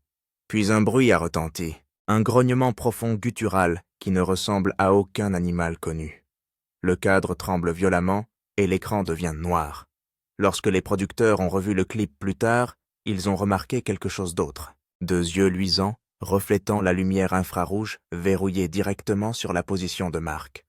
Toutes les personnes qui ont vu cette séquence ont décrit le même sentiment, l'effroi. Pas la peur, mais le type d'effroi profond et primitif qui vous dit que quelque chose vous observe et qu'il ne veut pas que vous soyez là. Les services du shérif local ont cherché pendant des jours, faisant même intervenir des unités canines et des hélicoptères, mais ils n'ont rien trouvé. Pas d'empreintes, pas de traces olfactives, pas de restes. C'était comme si Mark s'était simplement évanoui dans la forêt elle-même. La production s'est brièvement arrêtée, mais sous la pression des dirigeants, l'équipe a reçu l'ordre de continuer. Nous sommes trop près à déclarer un producteur. Cela pourrait être la découverte du siècle. Mais à la tombée de la nuit, la forêt semble s'animer. Des branches claquent au loin, des coups rythmés résonnent dans la vallée. Un membre de l'équipe jure qu'il a vu une grande silhouette juste derrière le bord du feu de camp, parfaitement immobile. Et ce n'était que le début de ce qui allait transformer l'expédition Bigfoot d'un spectacle en un cauchemar que personne n'était censé voir. Malgré la peur qui s'emparait de l'équipe, la production reprit dans le plus grand secret imaginable. La perte de Mark Densmore fut officiellement répertoriée comme une mésaventure environnementale, mais tout le monde sur le site savait que cette explication était creuse. Pourtant, les caméras continuent de tourner. Elles s'enfoncent suivant la direction des étranges relevés thermiques captés la nuit où Mark a disparu. Ce qu'ils ne savaient pas, c'est que la terre sur laquelle ils mettaient les pieds n'était pas seulement isolée, Elle était sacrée. Avant le début du tournage, un historien de la tribu les avait avertis de ne pas aller au-delà de l'ancienne route forestière. Cette partie de la montagne appartient à l'observateur, disait-il. Elle garde ce qui est enterré en dessous. À l'époque, l'équipage a ri en disant que c'était du folklore, mais maintenant entouré de cèdres imposants qui semblaient se rapprocher à chaque kilomètre, ces mots ont pris un poids important. Des phénomènes étranges ont commencé à se produire. Au crépuscule, leurs détecteurs de mouvement se sont déclenchés à plusieurs reprises, mais rien n'apparaissait sur la caméra. Chaque fois qu'ils rejoignent les images, un léger bourdonnement statique remplissait l'audio. Une vibration basse, presque comme un grognement, enfouie sous la fréquence. Le pisteur de l'équipe Ronnie Fields a découvert le lendemain matin quelque chose qui a donné des frissons à tout le monde. Une ligne parfaite d'empreintes massives de plus de 15 cm de long s'enfonçant profondément dans la boue le long du lit du ruisseau. Ce qui les fabriquait n'était pas humain. La foulée est trop large, murmura Ronnie, en s'agenouillant sur les empreintes. Quelle que soit cette chose, elle est faite pour la forêt. Ils suivirent le sentier jusqu'à ce qu'il se termine brusquement par un groupe d'arbres qui avaient été tordus et tissés ensemble en une arche non naturelle comme un panneau d'avertissement. Une bande de tissu déchiré de la même couleur que la veste manquante de Mark pendait à l'une des branches. L'équipe s'est figée. Personne ne parla pendant près d'1 minute. Lorsqu'ils se retournèrent enfin pour partir, un grand craquement résonna dans les bois suivi d'un martèlement profond et rythmé qui roula dans la vallée comme un coup de tonnerre. Le bruit se répéta. 3 coups lents régulièrement espacés. Ce n'était pas aléatoire, c'était une communication. L'équipe a reculé le cœur battant. Cette nuit-là, leur drone thermique a filmé quelque chose d'énorme qui se déplaçait juste au-delà de la lumière du feu. 9 pieds de haut debout et déplaçant son poids comme un homme. Sa température corporelle était plus élevée que celle de n'importe quel animal connu dans la région. Mais lorsqu'ils ont essayé de s'approcher, tous leurs équipements caméras radio GPS se sont déréglés clignotant avec des parasites jusqu'à ce que les appareils s'éteignent. Le lendemain matin, les producteurs ont envoyé les échantillons d'empreintes et le sol environnant à un laboratoire de l'Oregon pour des tests AD. Les résultats prendraient des jours, mais il serait déjà trop tard. La forêt les avait remarqués. Lorsque les résultats des tests sont revenus du laboratoire de l'Oregon, tout le monde s'attendait au même résultat que toutes les autres revendications concernant le Bigfoot, à savoir non concluant. Le technicien qui a analysé les échantillons a envoyé au producteur un courriel confidentiel portant la mention « urgent ». Les brins d'ADN ne correspondaient à aucune espèce connue. Le rapport décrivait une structure génomique hybride en partie primate, en partie non classifiée. Les mots marqueurs hominidés non identifiables apparaissaient au bas du rapport suivi d'une note demandant une résoumission immédiate de l'échantillon pour des tests supplémentaires. Avant que l'équipage ne puisse réagir, tout est allé de travers. La glacière de stockage contenant l'échantillon original a disparu de leur laboratoire mobile pendant la nuit. Les caméras de sécurité avaient enregistré, mais lorsqu'ils ont vérifié les images, l'heure entière entre 2 et 3 heures du matin était corrompue juste des statiques noires avec de brefs éclairs de mouvement. L'un des techniciens a juré qu'il avait vu le reflet de phare juste avant que le flux ne soit coupé. Le lendemain matin, 2 SUV noirs inconnus ont été aperçus garés sur la route d'accès près du camp de base de l'équipe. Interrogés, les hommes à l'intérieur se sont identifiés comme des agents de la faune sauvage, mais aucun de leurs badges n'a été vérifié. Ils ont demandé ce que l'équipe était en train de filmer, ont pris des photos de leur installation et sont partis tranquillement. Quelques heures plus tard, les producteurs ont reçu un appel d'un cadre de la chaîne leur demandant d'arrêter immédiatement les tests et de sécuriser toutes les données. Le message était clair, arrêtez de creuser. Mais à ce moment, là, la paranoïa s'est installée. Les membres restants de l'équipe ont signalé qu'ils se sentaient observer que des lumières se déplaçaient entre les arbres la nuit, que des bruits de pas tournaient autour de leur tente, alors que personne n'était à l'extérieur. Leur caméraman principal a démissionné ce soir-là, déclarant qu'il en avait assez vu. Alors qu'il s'éloignait, sa dashcam a enregistré quelque chose d'impossible. Une silhouette imposante se tenant au milieu du chemin de terre immobile, alors que ses phares passaient au-dessus d'elle. Lorsqu'il a levé les yeux, elle avait disparu. La séquence n'a jamais été diffusée. Le réseau a revendiqué la propriété de tous les enregistrements et confisqué tous les disques durs sous prétexte d'examiner les données. 2 jours plus tard, le technicien du laboratoire de l'Oregon, qui avait analysé l'échantillon d'ADN en premier, a brusquement démissionné. Aucune explication n'a été donnée. Des hommes armés ont visité le site en prétendant faire partie d'une équipe de confinement de la faune et de la flore, et tous les fichiers contenant les mots hominidés non classifiés ont été supprimés des archives de production. Il ne s'agissait plus seulement d'une créature, mais de quelque chose de bien plus grand, quelque chose que certaines personnes ne voulaient manifestement pas que le monde voie. Après la fermeture du laboratoire et la disparition mystérieuse des preuves ADN, l'équipe a été ébranlée, mais déterminée à découvrir ce qui se passait réellement. Contre les ordres directs du réseau, ils sont restés sur le terrain suivant une dernière piste. Quelques jours plus tôt, leur ingénieur du son avait enregistré une série de grondements à basse fréquence près d'une crête montagneuse qui semblait provenir de la Terre. À l'aide d'une cartographie audio spécialisée, ils ont localisé le son dans une fissure étroite dissimulée sous un cèdre tombé.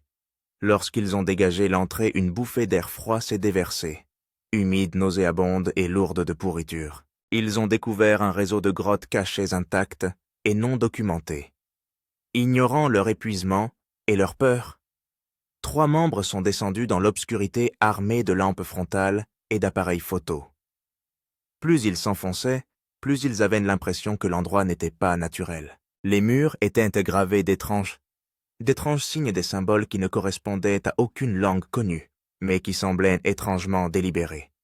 Ils ont trouvé de petits tas d'os disposés en spirale, puis des groupes de restes plus importants éparpillés sur le sol de la caverne. Des os d'animaux, a dit le producteur, en essayant de maintenir le calme de tout le monde. Mais lorsque l'archéologue s'est agenouillé pour inspecter l'un des fragments, sa voix a tremblé. « Ce ne sont pas des animaux, a-t-il murmuré, ce sont des humains. » C'est alors qu'ils la virent une main partiellement fossilisée, incrustée dans la roche massive, et allongée ses 5 doigts, étant plus longs que ceux de n'importe quel humain. Elle avait l'air ancienne, mais suffisamment fraîche pour donner l'impression qu'elle n'était pas morte depuis longtemps. Soudain, les radios de l'équipe se mettent à grésiller. Une respiration lointaine et rythmée remplit les parasites lentes, profondes et étrangement proches. L'un des membres de l'équipe tourne sa caméra vers le son. Le faisceau de lumière a tremblé violemment lorsqu'il a atterri sur 2 yeux luisants sortant de l'ombre. Puis un rugissement guttural a fait trembler les parois de la grotte. L'équipe s'est précipitée vers la sortie, laissant tomber son équipement sous l'effet de la panique. Lorsqu'ils ont finalement émergé dans la nuit froide, l'une de leurs caméras externes installées à l'extérieur de la grotte avait tout enregistré. Sur la vidéo, alors qu'ils éclatent en criant, on peut voir une énorme silhouette ombragée se replier dans l'obscurité, sa silhouette se détachant sur la paroi de la grotte. Le clip a été décrit plus tard par un membre de l'équipe comme la preuve la plus proche d'un bipède non humain jamais filmé. Mais ces images allaient-elles aussi disparaître? Quelques heures après le retour de l'équipe au camp, la liaison montante par satellite s'est coupée. Les fichiers ont disparu effacés comme s'ils n'avaient jamais existé. Épuisés et terrifiés, les membres de l'équipe supplient les producteurs de partir, mais ceux-ci refusent. Ils croient être sur le point de faire une découverte qui pourrait réécrire l'histoire de l'humanité. Ils ne se rendent pas compte qu'ils sont déjà traqués. Les 48 heures qui suivirent furent un mélange de confusion, de peur et d'événements inexplicables. Après la rencontre dans la grotte, plusieurs membres de l'équipe refusèrent de continuer, mais le producteur principal les convainquit de rester pour une dernière nuit afin de sauvegarder ce qui restait des données et de réaliser quelques derniers enregistrements avant l'évacuation. Cette nuit-là, la forêt était anormalement calme. Pas un seul insecte ne bourdonnait, pas une branche ne bougeait. Puis vers 2,13 heures du matin, les caméras thermiques ont commencé à détecter de multiples signatures thermiques encerclant les périmètres de leur camp. Ce n'étaient pas des animaux. Ils étaient debout, grands, et se déplaçaient en formation délibérée. Les relevés indiquaient des températures corporelles bien plus élevées que celles d'un humain, comme si leur corps dégageait de la chaleur de l'intérieur. Le technicien audio a murmuré « il y en a plus d'un ». Quelques instants plus tard, un cri guttural a résonné de la crête au-dessus d'eux si fort qu'il a déformé tous les microphones. Il ne s'agissait pas d'un ours, ni d'aucune créature connue en Amérique du Nord. Le son était plus profond, plus complexe, comme des cordes vocales qui ne devraient pas exister. L'équipe s'est précipitée pour l'enregistrer, mais le signal était brouillé. Leurs écrans clignotent, l'électricité est coupée et le générateur se tait. Dans l'obscurité, quelque chose se déplace entre les tentes des palourds, écrasant les broussailles. Le flash d'un appareil photo se déclenche, et l'espace d'un instant un membre de l'équipe le saisit. Une silhouette imposante se tient à côté d'un arbre, les épaules de près d'1,50 m, une main agrippée au tronc, comme pour tester la réaction de l'homme.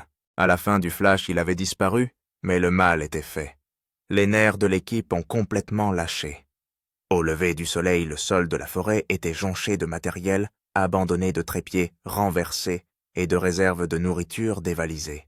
Les producteurs ont ordonné à tout le monde de remballer, mais au moment de charger les camions, on a découvert qu'il manquait l'un des disques externes, celui qui contenait les images de la grotte et les enregistrements thermiques de la nuit précédente.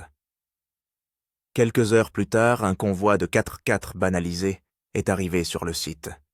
Des hommes en civil ne portant aucun insigne en sont sortis et ont présenté un document d'une seule page portant le sceau du gouvernement. Ils ont informé l'équipe que l'expédition Bigfoot était suspendue pour une durée indéterminée pour des raisons de sécurité nationale.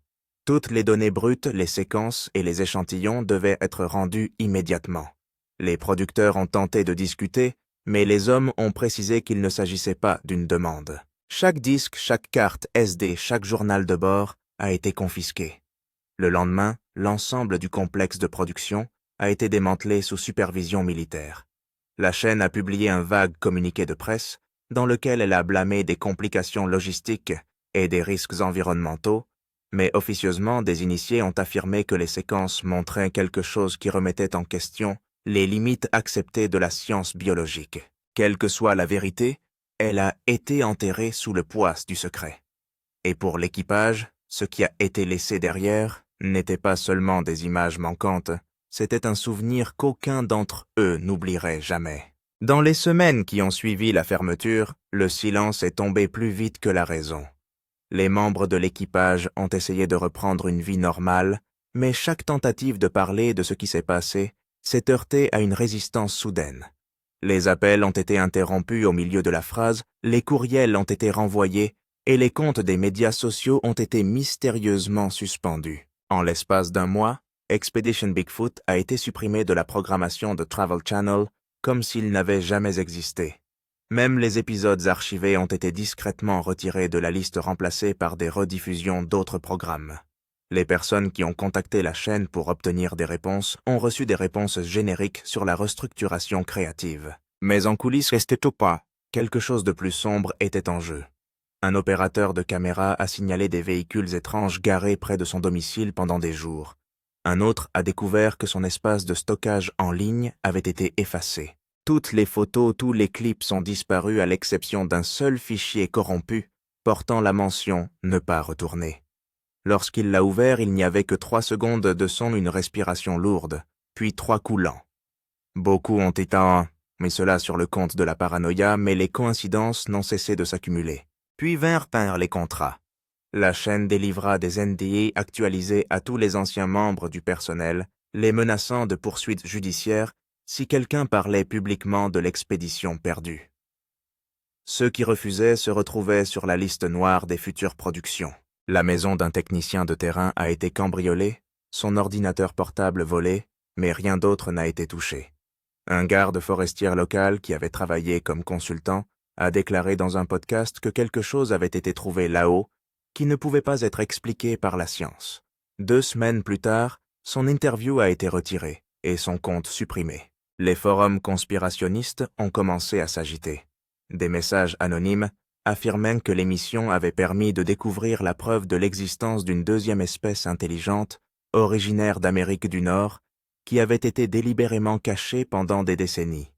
Un soi-disant dénonciateur a téléchargé une photo floue montrant 5 silhouettes droites sur une caméra thermique, leur chaleur corporelle dépassant de loin celle des humains. En l'espace de quelques heures, l'image a disparu du web. Les utilisateurs qui l'ont retéléchargée ont vu leur compte suspendu en raison d'un contrôle fédéral de conformité. C'était comme si quelqu'un ou quelque chose effaçait systématiquement toute trace des derniers jours de l'expédition. Entre-temps, une nouvelle version d'Expedition Bigfoot a été discrètement annoncée sous un nouveau titre plus léger, plus amical, sans aucune mention de l'équipe précédente. La nouvelle équipe souriait sur les photos promotionnelles, promettant une aventure amusante et une exploration du folklore. Mais pour l'équipe d'origine, cela a été ressenti comme une insulte, un enterrement au vu et au su de tous. Ils savaient que ce qu'ils avaient vu ne pourrait pas être contenu éternellement. Certains ont essayé d'avertir les autres de manière anonyme, en publiant des fragments de leurs journaux sur des sites web obscurs. Un dernier message est apparu avant que tout ne redevienne silencieux. Nous n'avons pas trouvé Bigfoot. Nous avons trouvé quelque chose qui nous observe depuis des siècles. Et il sait que nous l'avons vu. Peu de temps après l'annonce du changement de marque des images étranges, ont commencé à circuler sur des forums cryptés sous des noms d'utilisateurs anonymes. La première montrait ce qui semblait être une silhouette massive, accroupie près d'un élan, tombée, sa forme étant floue, mais indubitablement humanoïde.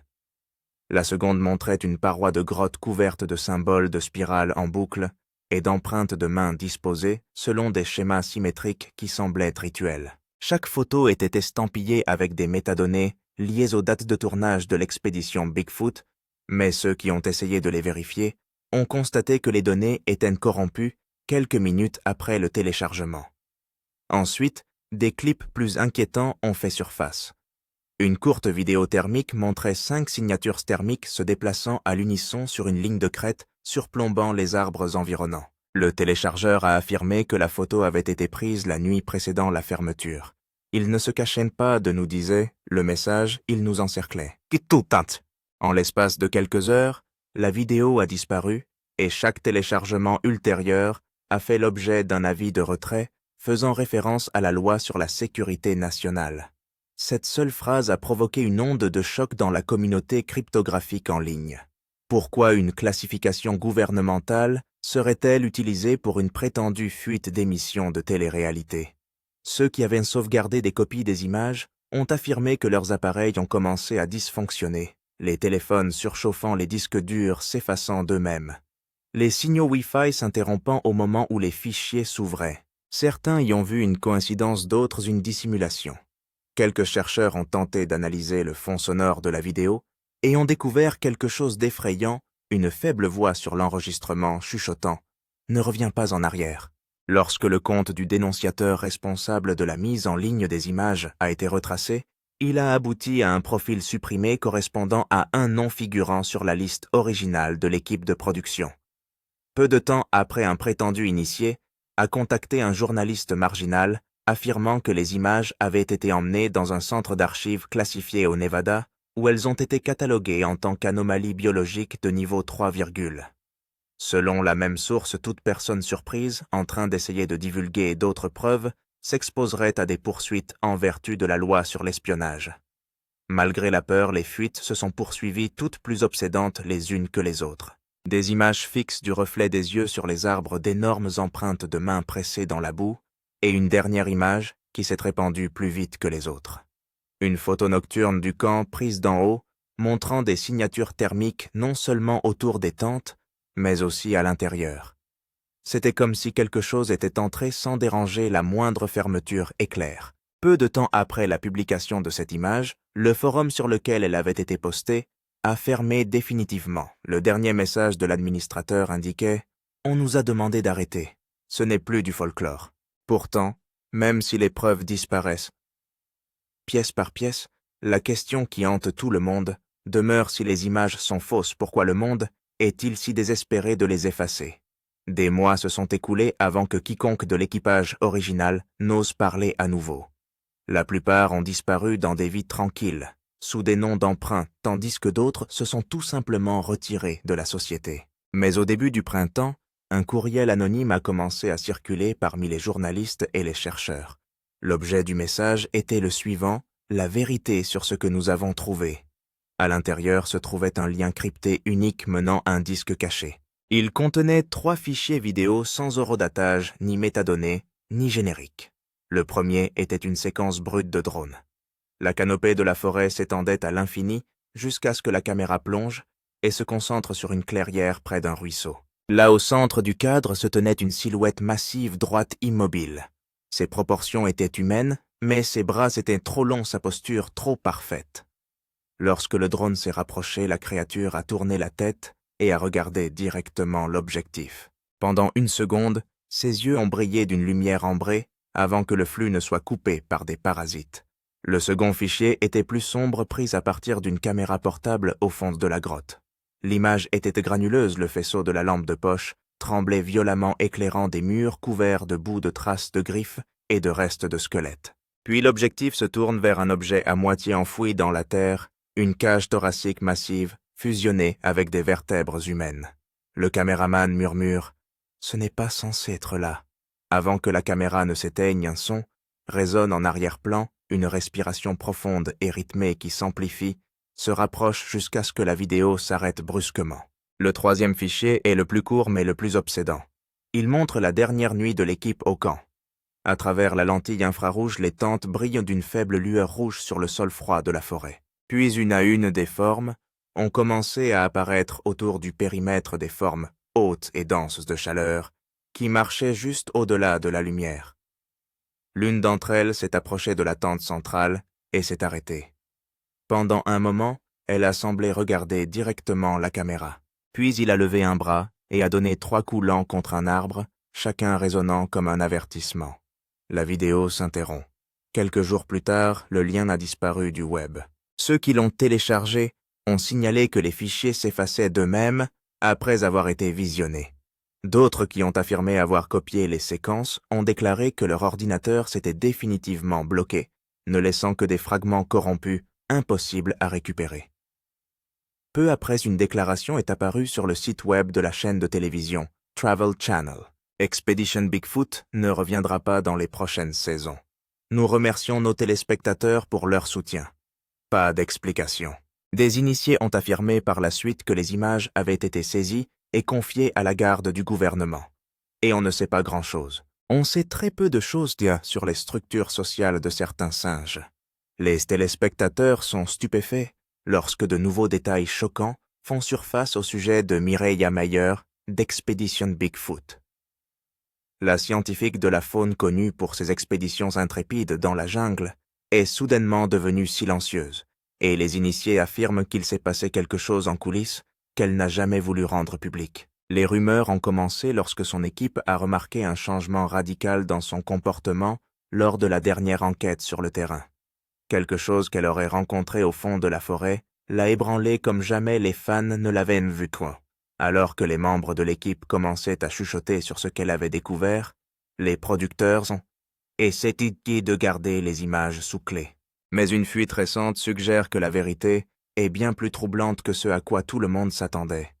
Avant que nous ne révélions exactement ce qui est arrivé à Mireya et pourquoi elle pourrait ne pas revenir dans la prochaine saison, assurez-vous de vous abonner à la chaîne afin de ne manquer aucune mise à jour sur le mystère.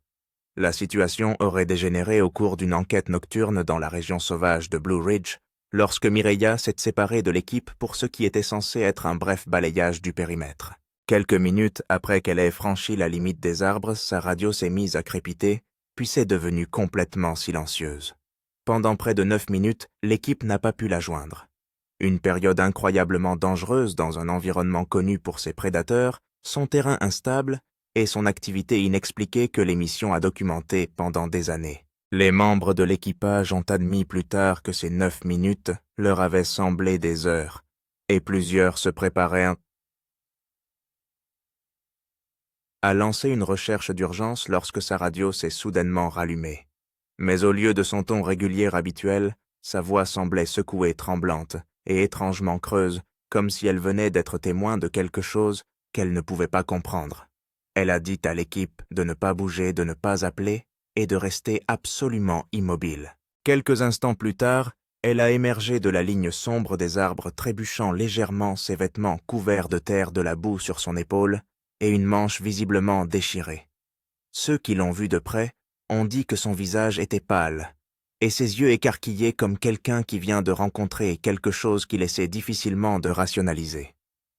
Lorsqu'on lui a demandé ce qui s'était passé, Mireya a évité complètement la question, refusant toute aide médicale et insistant sur le fait qu'elle avait simplement glissé sur un plan incliné. Mais son langage corporel était tout autre. Elle regardait sans cesse derrière elle, scrutant les bois tressaillant aux branches qui claquaient et serrant son équipement comme si elle s'attendait à voir réapparaître quelque chose. Un producteur a essayé de lui demander plus de détails, mais elle a murmuré à voix basse que ce n'était pas un animal avant de se taire à nouveau. Le reste de la nuit, elle est restée près du feu de camp, parlant à peine visiblement troublée. Les membres de l'équipe ont rapporté plus tard que son malaise avait changé l'humeur de toute l'expédition, et plusieurs ont cru qu'elle avait vu quelque chose dont elle n'était pas prête ou autorisée à parler. Selon les personnes proches de la production, les choses sont devenues plus étranges dans les jours qui ont suivi le moment inexpliqué de Mireya dans les bois. Les membres de l'équipe ont commencé à remarquer des changements subtils, mais indéniables dans son comportement.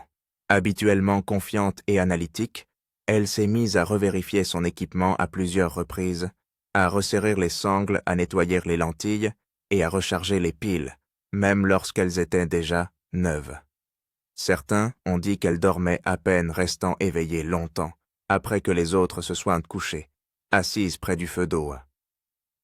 Un arbre éclairant l'obscurité avec sa lampe de poche toutes les quelques minutes. Ce qui inquiète le plus l'équipe, ce sont les nouvelles règles qu'elle impose discrètement. Elle insiste pour que personne ne marche seul, même pour des tâches basiques comme ramasser du bois ou vérifier un sentier proche. Elle avertit l'équipe de caméramen de garder leur lumière basse et d'éviter de les pointer vers une crête spécifique dont elle refuse de parler. Un membre de l'équipe a déclaré qu'elle s'était confiée à lui tard dans la nuit, disant qu'elle avait entendu quelque chose qui la suivait depuis l'incident. Des pas qui correspondaient aux siens, qui s'arrêtaient quand elle s'arrêtait, mais qui ne se montraient jamais.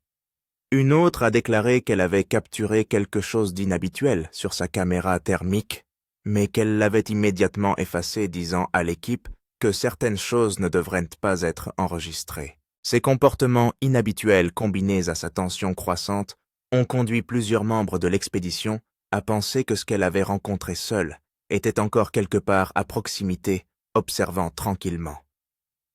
Même la forêt semblait différente, plus silencieuse, plus lourde, comme si elle réagissait au changement d'énergie de Mireya. À la fin de la semaine, l'ensemble de l'équipe avait l'impression de ne plus être simplement en train de documenter la nature sauvage. Ils étaient observés par quelque chose qu'ils ne comprenaient pas. Le tournant s'est produit lors d'une randonnée de routine en journée pour étudier une zone que Mireya avait déjà marquée comme sensible. Elle ne voulait pas y retourner, mais les producteurs ont insisté pour qu'ils aient plus d'images de l'endroit, surtout après avoir remarqué à quel point elle devenait tendue à chaque fois que l'endroit était mentionné. Alors que l'équipe s'approchait de la crête, Mireya était visiblement mal à l'aise, ralentissant et scrutant les arbres avec une précision qui suggérait qu'elle n'était pas simplement prudente, mais qu'elle anticipait quelque chose. Au moment où ils atteignirent de la clairière, elle s'arrêta brusquement. Le sol présentait des empreintes profondes plus grandes que n'importe quelle empreinte humaine, et très espacées les unes des autres comme si ce qui les avait faites avait eu une foulée énorme. Les empreintes étaient fraîches. Un caméraman commença à filmer, mais Mireya entra rapidement dans le cadre et lui dit d'arrêter. Elle s'est accroupie à examiner les traces de près, et son expression est passée de la peur à la reconnaissance, comme si elle avait déjà vu cela auparavant. Lorsque l'un des producteurs l'a pressée de s'expliquer, elle s'est levée et a dit « Nous devons partir maintenant ». Mais avant que quiconque puisse bouger, un craquement soudain a résonné de la ligne d'arbre, une lourde branche se brisant sous le poids. Tout le monde s'est figé. Mireya a saisi le membre de l'équipage le plus proche par le bras et l'a tiré en arrière en chuchotant « Il nous encercle ». Personne n'a rien vu, mais le sentiment d'être observé était écrasant, et le groupe s'est lentement éloigné de la clairière. Dès qu'ils se sont suffisamment éloignés, Mireya a exigé qu'ils n'évitent complètement la crête pour le reste de l'expédition. Elle a refusé de dire ce qu'elle reconnaissait dans ses traces, et les producteurs, sentant sa véritable panique, ont accepté à contre-cœur. Néanmoins, les rumeurs se sont répandues rapidement. Plusieurs membres de l'équipe pensent qu'elle a vu quelque chose pendant sa disparition de 9 minutes, quelque chose qui était revenu au même endroit, laissant d'énormes empreintes de pas en guise d'avertissement. La tension n'a fait qu'augmenter après l'incident de la crête, et à ce moment-là, tous les membres de l'équipe ont remarqué que Mireia ne fonctionnait plus comme les scientifiques chevronnés auxquels ils étaient habitués. Elle était devenue inhabituellement protectrice du groupe, se plaçant à l'arrière pendant les randonnées, scrutant constamment les mouvements, comme pour se prémunir contre quelque chose qui les suivrait à la trace. La nuit, elle dormait à peine. Plusieurs membres de l'équipe ont rapporté s'être réveillés et l'avoir trouvée assise, écoutant attentivement les bois tenant sa lampe frontale, comme si elle s'attendait à l'utiliser à tout moment. Sa paranoïa a semblé justifiée lorsque l'équipe a commencé à expérimenter des anomalies de son côté. Une nuit, un technicien du son a juré avoir vu une grande ombre se déplacer derrière un groupe d'arbres, mais sa caméra thermique n'a absolument rien montré. Un autre membre de l'équipe a signalé avoir entendu une respiration basse et rythmée dans l'obscurité, mais lorsqu'il a pointé sa lampe de poche vers le son, la forêt est devenue totalement silencieuse.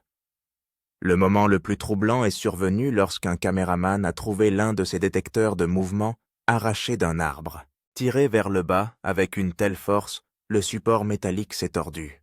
Mireia l'a examiné et a dit tranquillement que ce n'était pas un animal et que ce n'était pas le vent. Ces commentaires ont donné des frissons à tout le groupe. Malgré la pression des producteurs, elle refuse d'en dire plus, se contentant d'insister sur la nécessité d'éloigner leur campement. À ce moment-là, des disputes éclatent en coulisses. Certains membres de l'équipe veulent partir, tandis que d'autres pensent qu'ils sont plus près que jamais d'obtenir des preuves inédites. Mireia, cependant, s'est fermement opposée à l'idée d'aller plus loin. Son comportement n'était plus motivé par la curiosité, mais par la peur. Elle confia à un seul producteur qu'elle pensait que ce qu'elle rencontrait était non seulement intelligent, mais qu'il les connaissait, les étudiait, et restait intentionnellement hors de vue. Cette révélation se répandit rapidement, et en quelques heures, l'ensemble de l'équipe commença à remettre en question chaque bruit, chaque ombre et chaque mouvement dans la forêt. À ce stade de l'expédition, la peur de Mireia s'était transformée en quelque chose de plus alarmant, l'urgence. Elle a commencé à insister pour que l'équipe s'en tienne à des formations serrées pendant les randonnées, refusant que quiconque s'éloigne même de quelques mètres. Ce qui a le plus déstabilisé l'équipe, c'est sa décision soudaine de cesser complètement de documenter certaines zones. Elle a affirmé que certains lieux étaient des zones d'activité et a averti les producteurs que le tournage dans ces endroits provoquerait une réaction. Au début, ils ont rejeté ces préoccupations comme étant du stress, mais cela a changé après un incident glaçant près d'un ravin étroit. Alors qu'il installait du matériel, l'un des nouveaux membres de l'équipe s'est promené devant pour ajuster un angle de caméra. Quelques secondes plus tard, il a poussé un cri terrifié. Lorsque les autres se sont précipités, ils l'ont trouvé adossé à un rocher tremblant violemment, insistant sur le fait que quelque chose d'énorme venait de passer devant lui. Mais, quoi que ce soit cela, n'a laissé aucune trace, aucune signature thermique et aucune traînée visible, seulement une odeur nauséabonde persistante que plusieurs membres de l'équipe ont comparée à de la végétation pourrie et à de la terre mouillée. Mireia examine la zone pendant un long moment sans dire un mot, puis elle demande à tout le monde de remballer le matériel et de partir immédiatement, refusant de s'approcher à nouveau du ravin. Plus tard dans la nuit, après des heures de silence, elle finit par admettre que la description du nouveau membre de l'équipage correspond à ce qu'elle a rencontré au cours de ces 9 minutes de disparition. Elle n'a pas donné de détails, mais elle a dit que la créature, ou ce qu'elle était capable de se déplacer silencieusement, d'observer à des distances extrêmement proches et de choisir le moment de se révéler. Elle a averti que s'il restait plus longtemps, elle pourrait devenir plus agressive. Cette déclaration a ébranlé même les membres les plus sceptiques de l'équipe. Les producteurs ont senti que quelque chose n'allait pas du tout avec l'état mental de Mireia, mais le reste de l'équipage a commencé à croire le contraire, qu'elle savait exactement de quoi elle parlait. La tension monte non seulement à cause de la peur, mais aussi à cause de la division. Certains veulent aller de l'avant et obtenir des preuves définitives, tandis que d'autres insistent sur le fait qu'ils sont en train de pénétrer dans quelque chose qui les dépasse. Le point de rupture arrive tard dans la nuit, lorsque les alarmes périmétriques de l'équipe des dispositifs conçus pour détecter les mouvements et les signatures thermiques commencent à se déclencher l'une après l'autre, formant un cercle parfait autour du campement. D'abord d'un bip, puis un autre, jusqu'à ce que presque tous les capteurs clignotent un temps rouge. Au début, l'équipe a pensé qu'il s'agissait d'un dysfonctionnement, mais Mireya a immédiatement saisi sa lampe de poche et a chuchoté « C'est ici ». Lorsqu'un producteur lui a demandé ce qu'elle voulait dire, elle a pointé du doigt la ligne d'arbres et a dit « C'est tout autour de nous ». Personne n'a rien vu, mais l'air était lourd et chargé comme si la forêt elle-même retenait son souffle. Un caméraman a levé son objectif de vision nocturne et a filmé ce qu'il a décrit comme une grande silhouette droite se déplaçant entre deux arbres, trop rapide pour être capturée clairement, mais indéniablement présente. Quelques instants plus tard, les équipements ont commencé à tomber en panne l'un après l'autre. Les caméras thermiques se sont figées, les batteries se sont vidées, et plusieurs microphones ont capté un bourdonnement profond à basse fréquence que les techniciens ne pouvaient expliquer. Alors que la panique gagnait l'équipe, Mireya a ordonné à tout le monde d'éteindre les lumières et de rester au sol. Les producteurs ont hésité, arguant qu'ils avaient besoin de visuels, mais l'expression de son visage leur a montré qu'elle ne faisait pas de suggestions. Elle essayait d'éviter une catastrophe. Pendant près de 20 minutes, les alarmes ont continué à se déclencher lentement, méthodiquement, comme si ce qui se trouvait dehors les encerclait encore et encore. Puis aussi soudainement que cela avait commencé, tout s'est arrêté. Les capteurs se sont tus, la forêt est redevenue normale.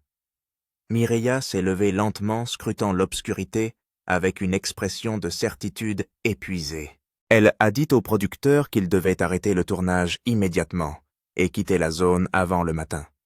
Personne n'a discuté cette fois.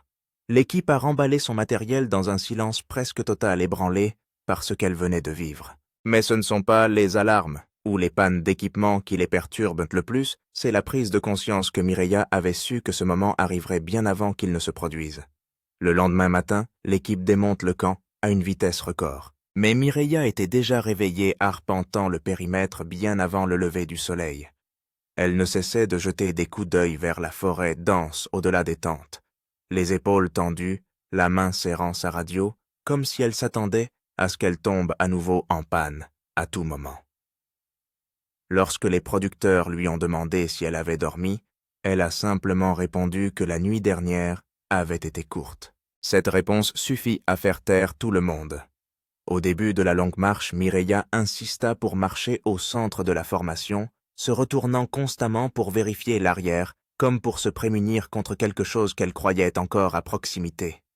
Plus il s'enfonçait dans le sentier, plus la forêt devenait étrange. Il n'y avait pas d'oiseaux, pas de bourdonnement d'insectes, pas même le bruissement lointain de petits animaux. On avait l'impression que les bois avaient été vidés pendant la nuit ou que tout était devenu silencieux, parce que quelque chose de plus grand se déplaçait dans la région.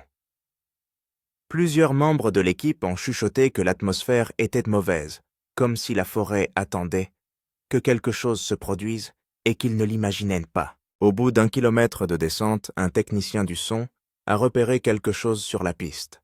D'énormes empreintes s'enfonçaient dans la terre humide. Elles étaient plus profondes que toutes les empreintes de pas que l'équipe avait jamais relevées. Elles étaient grandes, larges et très espacées les unes des autres, bien trop pour une foulée humaine. Mireya s'accroupit pour les inspecter, son expression s'assombrissant. Elle ne les a pas mesurées, elle ne les a pas photographiées. Elle a juste murmuré qu'il suivait notre sortie, puis elle s'est levée et a demandé à tout le monde d'aller plus vite. Mais le moment le plus terrifiant s'est produit 30 minutes plus tard. Au détour d'un virage serré, l'équipe s'est figée. Un arbre massif épais, sain vieux de plusieurs dizaines d'années avait été cassé en deux à environ 6 pieds du sol. Il n'avait pas été coupé, il n'était pas tombé, il s'était cassé. La rupture n'était pas due aux intempéries ou à la pourriture. Le bois était tordu, les fibres s'enroulant en spirale vers l'extérieur, comme si quelque chose d'extrêmement fort l'avait saisi et arraché. L'impact a brisé les caisses d'équipement lorsque l'équipe a essayé de les contourner. Un signe clair que la force utilisée n'était pas naturelle.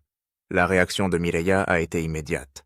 Elle a reculé, secouant la tête en disant « Il nous avertit. Il ne veut plus de nous ici. » Cela a déclenché une vive polémique. Les producteurs y ont vu une preuve potentielle révolutionnaire, quelque chose qui pourrait redéfinir non seulement l'épisode, mais la série tout entière. Ils voulaient des gros plans, des échantillons, des relevés thermiques, tout.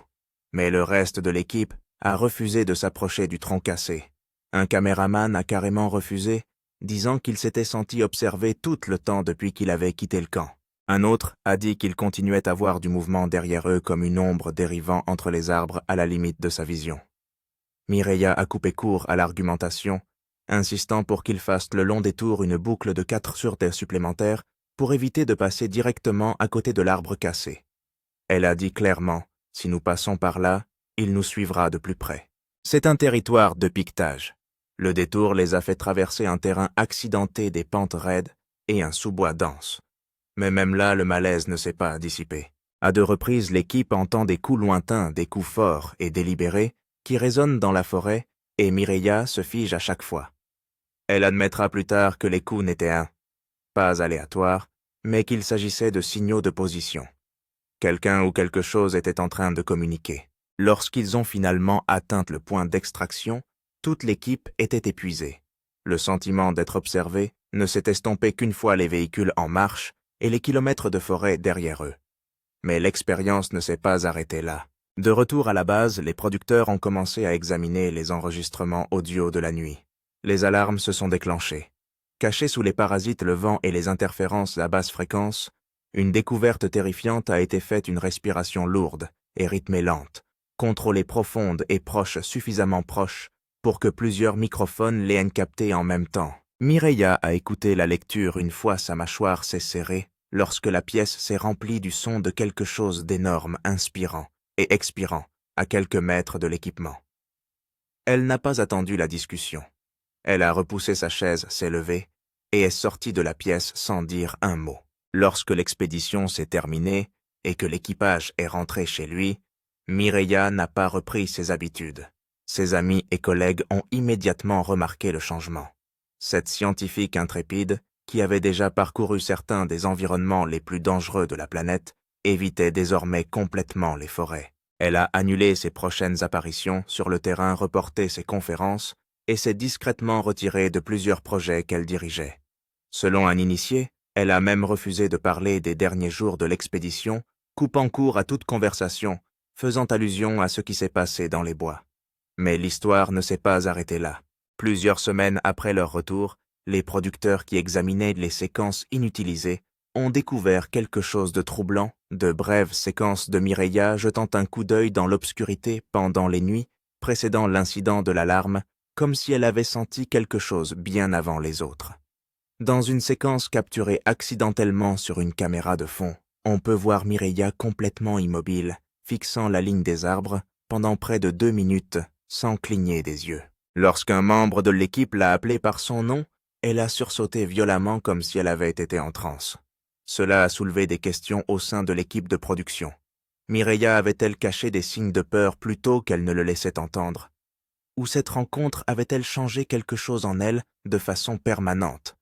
Les choses sont devenues encore plus troublantes lorsqu'un ingénieur du son, améliorant l'audio de la dernière nuit, a découvert une deuxième couche sous la respiration lourde déjà documentée. Un grognement profond guttural, presque comme une tentative de communication à basse fréquence.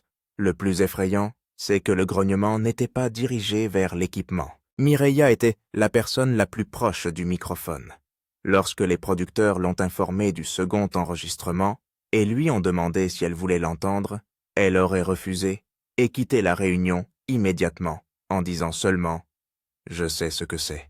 Je n'ai pas besoin de l'entendre à nouveau. » Peu après, des rumeurs ont commencé à circuler selon lesquelles elle avait reçu des messages privés de membres de l'équipage qui pensaient que la présence les avait suivis jusqu'à leur domicile.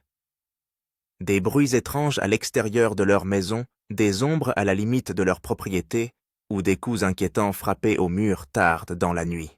Personne ne peut dire si ces affirmations étaient entre elles ou si elles relevaient de la paranoïa. Ce qui est certain, c'est que Mireya s'est éloignée de toute l'équipe et a coupé le contact avec plusieurs producteurs. Des initiés affirment qu'elle les a avertis de ne pas retourner à cet endroit précis de la nature sauvage, affirmant que la créature n'était pas seulement territoriale, mais qu'elle était intelligente, consciente et capable de suivre les individus longtemps après qu'ils aient quitté la forêt. Finalement, la chaîne a discrètement mis de côté certaines séquences, les jugeant trop sensibles pour être diffusées. et l'implication de Mireya dans les expéditions futures a été soudainement suspendue sans explication. Les fans ont remarqué son absence et se demandent maintenant ce qui lui est réellement arrivé pendant ces 9 minutes manquantes dans les bois, minutes dont elle n'a jamais parlé publiquement. Et jusqu'à ce qu'elle décide de raconter toute l'histoire, la vérité sur ce qui est arrivé à Mireya Mayer, risque de rester l'un des mystères les plus troublants qu'Expédition Bigfoot ait jamais eu à affronter.